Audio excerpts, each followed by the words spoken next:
Yesterday, an insider's tweet caught my eye as it pertained to the intriguing topic of finishing off the Modern Warfare series, or rather remastering the Modern Warfare series. And honestly, it was kind of a game changer in that discussion here for it. So today, I want to examine what could be happening here, what this means for the immediate future, pending that this information is actually correct. So as we go along, let me know your thoughts down below. Would you guys like to see a Modern Warfare 3 remaster? And if so, in what capacity? Campaign only, multiplayer, the full thing? Let me know your thoughts down below. But as well, if you enjoyed the video, make sure you drop a like down below. Let's aim for 1,000 likes here on this video. And as well, if you are new to the channel, make sure you guys hit that subscribe button to stay up to date with all things Call of Duty related, whether that be the talk of Modern Warfare 3 Remastered, Warzone, Modern Warfare, COD 2021, you name it, we got you covered on the channel. So if you're interested in any of that, I'd love to have you in the community. That said, let's jump right into the discussion at hand. First things first, before we get into the discussion at hand, tremendous love to those involved with the Activision Blizzard walkout. The responses that Activision and Blizzard have given regarding the situations at hand have been breathtakingly awful. So massive applause for those directly involved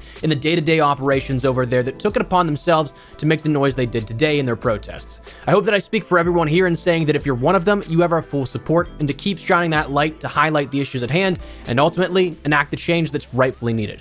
But as for Modern Warfare 3 Remaster, or rather, I guess, the prospect of it, this information comes from the Modern Warfare 2 ghost who, like others we've discussed here on the channel, has a rather accurate track record for his reporting. And a tweet put up a day or two ago, he ended up tweeting, "Got a report that Activision has broken contract with Sony pertaining to Modern Warfare 3 Campaign Remastered. Essentially, it means they can probably just bundle it with COD 2021 and have it release on both platforms at once, as just an example." And then he closed it off by saying he'll provide more updates when possible. But that, if that's true, is a pretty big deal because this could be multi-layered. The details of which we likely won't know at least until probably the reveal of COD 2021, currently rumored to be Call of Duty World War II Vanguard. And then we'll see what that brings from there, likely with a reveal trailer saying, hey, pre-order and get certain X item or certain amount of access early on X platform. So we've seen that happen where it's like pre-order and get early access to the beta on PlayStation 4. If exclusivity overall is negated, we'll learn that probably around that time. But at least in relation to Modern Warfare 3, that's really intriguing here for a remaster. If this report is accurate, that means that Modern Warfare 3 doesn't necessarily need to follow that same mold that we've seen in the past here. That mold is somewhat based upon the previous release of Modern Warfare 2 Campaign Remastered and somewhat loosely with Modern Warfare Remastered that was tethered to Infinite Warfare back in 2016. But potentially indicating that it doesn't need to follow two things that we've seen molded in recent times. One, that it doesn't necessarily have to be campaign only, and two, it may not necessarily need that 1-month exclusivity period that previously was enacted for all exclusive content under that contract with Sony.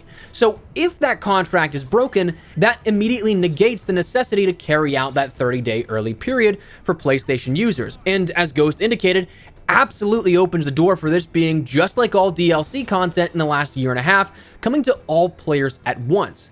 That in and of itself is a huge game changer, as that would allow everyone to access it all at the same time and not have to really wait and have that fear of missing out or anything like that. But what I'm more intrigued by is that, is this something that could be the start of something bigger, the start of something that may actually seem like deja vu? Theoretically, if it's not tethered to this contract, they could release it wherever and however they want, possibly with a rumor mill swirling now around the idea that it could be a bonus for COD 2021 as a pre-order or a variation of the game, bundled like how we saw with Infinite Warfare and Modern Warfare Remastered again back in 2016. Now, this is where the discussion turns slightly strange. All speculation, of course, but I think this could be an incredibly logical decision that is made. I mean, you have so many people not really looking forward to Call of Duty 2021 for various number of reasons. Number one, maybe they don't want a World War II title again. Maybe they're just burnt out on that. They don't feel like they really connect with it, being that it's a conflict from 80 years ago. You also have those that just feel like it's going to be another rush game and end up like a Cold War 2.0, both incredibly valid options and thoughts to have on the title. And then there are those that feel like with the weight of Battlefield, Halo, and other games, it's just too much for COD to keep up with. And again, whatever the case, all viewpoints are valid, and honestly, I agree with all of them here with this, but it all leads back to the same ideology, that it might not be the best year for Call of Duty. So how do you rectify that? Potentially releasing a Modern Warfare 3 remaster. So here's where the discussion splits though, because on one hand, you end up having that idea that, okay, cool, maybe it's a sort of one-to-one where we had that happen with Infinite Warfare and Modern Warfare Remastered. It happens again. COD 2021 happens with a remaster of Modern Warfare 3 in its entirety like we had, again, a couple of years ago. But if that happens, logically speaking, that would probably happen only to bolster the sales of COD World War II Vanguard. So as much as it would pain me to consider, it would likely be an upgrade bundle that you couldn't buy as a standalone item. Perhaps later on down the line, like with Modern Warfare Remastered a couple of months after the launch of the game, we see a standalone release in the summer of the following year, but again, it wouldn't happen up front if that's actually the case. But the question then becomes, would it be something that comes with multiplayer, campaign, spec ops, and everything that came along with that Modern Warfare 3 base game originally back in 2011, or would it be something that is just a campaign remaster? Because one thing to consider is that Call of Duty hated splitting the player base. Infinite Warfare and Modern Warfare Remastered made for a very interesting year in terms of Call of Duty because you had players split across 3 different games. Still those that are playing on Black Ops 3, those that then were like, I don't like Infinite Warfare, give me Modern Warfare Remastered, played that, and then those that actually just did play Infinite Warfare. Doesn't matter where you fell here on the spectrum of that, but the point still remained. You had 3 active titles that all were pulling the same player base to try and pull those player numbers. While there's a bit of everything for everyone perhaps in that scenario, analytically speaking, that's a nightmare when it comes to player count reporting. End of the day, when it comes down to that kind of stuff, the goal is to please investors, and the more people you end up seeing on a game, obviously those people putting their money into the game in that sort of upper level of the shareholders, that's something they have confidence in. But when they see those low numbers, oftentimes they're not paying attention to the fact that, well, okay, you have 3 active games at once. Naturally, there's going to be a split. They see lower numbers, and that causes panic. So since then, that's been avoided at all costs. It's actually why Call of Duty has played that sort of loophole with Sony and PlayStation, where their contract was for remasters, right? But if they only remaster the campaign, technically they're still complying with that contract to remaster a game. This is why Modern Warfare 2 was only a campaign remaster. So I mean, imagine the money that would be made if they released Modern Warfare 2's multiplayer on top of that campaign.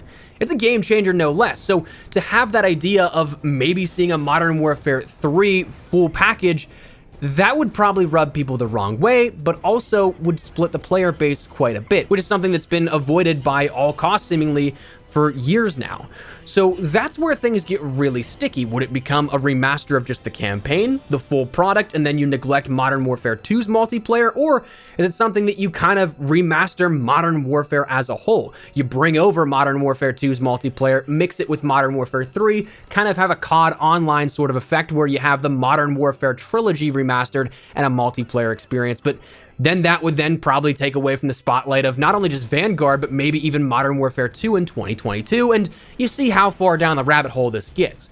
So it is absolutely something that I think brings up way more questions than answers. But at the same time, maybe we're reading way too far into this. This is based off of one report that may or may not be factual. So that's an interesting thing to consider here, but also kind of going a step further because, I mean, why not? We don't know the details, we don't know if it's accurate, but just to speculate, what if this is the end of the PlayStation agreement as a whole? Well, even if we don't see anything in regards to the DLC exclusivity, seasonal content, maps, and all that kind of stuff anymore, being 30 days to, at minimum, 1 week exclusivity like we saw in Black Ops 4, even though everything is released at the same time, if that's something where this indicates the entire end of the PlayStation agreement, that would mean that no longer are alphas exclusive to PlayStation, no longer that betas get an extra weekend here out of that, no longer that you end up getting sectioned pieces like Outbreak and Spec Ops Survival only for PlayStation. That would be incredible, honestly, to see this exclusivity deal go entirely by the wayside. I have no idea if that's the case or not. I mean, it's Activision. Are they really going to say no to free money, essentially, at that point? One would hope, but I mean, let's be realistic here. But all in all, it absolutely opens up quite a few questions, and I think is absolutely something that is worth talking about, worth considering, because maybe this is a game changer here for everything regarding COD this upcoming year. So that's where we're going to wrap it up. Just wanted to talk to you guys about this and the prospect here of maybe all of this happening. So let me know your thoughts down below. Would you guys like to see this happen? Maybe not so much. Would you like to see multiplayer for Modern Warfare 2 and Modern Warfare 3 combined into one? Whatever it may be, as off the wall as you want to get, let me know down in the comments. But hopefully you enjoyed the video. If you did, make sure you drop a like down below. And of course, if you are new to the channel, make sure you guys subscribe so I'm a single thing getting all things Warzone, Modern Warfare, COD 2021, maybe remasters of Modern Warfare 3. If any of that interests you, hit the subscribe button so you don't miss a single thing. If you also want to follow me on Twitter and Instagram, those are the best places to get connected outside of YouTube. Probably live on both those. So if you guys want to check out a conversation, ask me a question, whatever it may be, that link is down there in the description below. But that said, thanks so much for watching. My name is Espresso. I'll see you guys later. Take care and peace.